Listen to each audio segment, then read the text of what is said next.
Deer aspirants, আজকে আপনাদেরকে যে বিষয়টা ডিসকাস করব আপনাদের সাথে সেটা হচ্ছে যে প্রতিবেদনে কি নিজের মতামত দেওয়া যায়।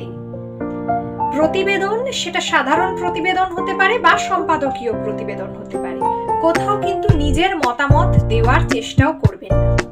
তার কারণ হচ্ছে, সাপোজ আমি দুটো উদাহরণ দিয়ে বলছি। একটা হচ্ছে সাধারণ প্রতিবেদন, ধরুন কোথাও একটা আগুন লেগেছে, ঠিক আছে?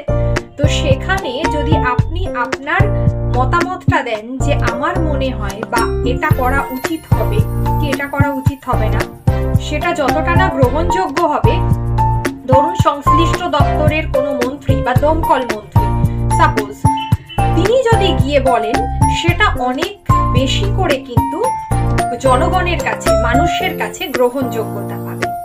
এটাই খুব স্বাভাবিক। আবার আমরা যখন দেখছি সমাজের কোনো গুরুত্বপূর্ণ একটা বিষয় নিয়ে লেখা হচ্ছে, কোনো গুরুত্বপূর্ণ সমস্যাকে সম্পাদকীয় আকারে, সম্পাদকীয় মানে যিনি সম্পাদক তিনি বা তার যে একজন একটা খবরের কাগজের যে সেই যে খবরের সংশ্লিষ্ট খবরের কাগজে যারা কর্তা ব্যক্তিরা আছেন, যারা লেখেন, তারা লিখছেন, ঠিক আছে, সম্পাদকের কলমে।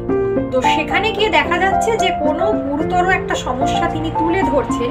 সেই ক্ষেত্রে যদি সংশ্লিষ্ট কোনো বিদ্বজ্জন বা শিক্ষাবিদ বা কোনো মনোবিদ, এদের মন্তব্য যদি তুলে ধরা হয়, সেটা কিন্তু মানুষের কাছে অনেক বেশি গ্রহণযোগ্যতা পায়। তাই নিজের মতামত না দিয়ে এনাদের মতামতকে কিন্তু সম্পাদকীয় প্রতিবেদন বা সাধারণ প্রতিবেদনের যেটা শেষ যে প্যারাটা হবে, অর্থাৎ থার্ড যে প্যারাটা হবে, সেখানে তাদের মতামতকে তুলে ধরা।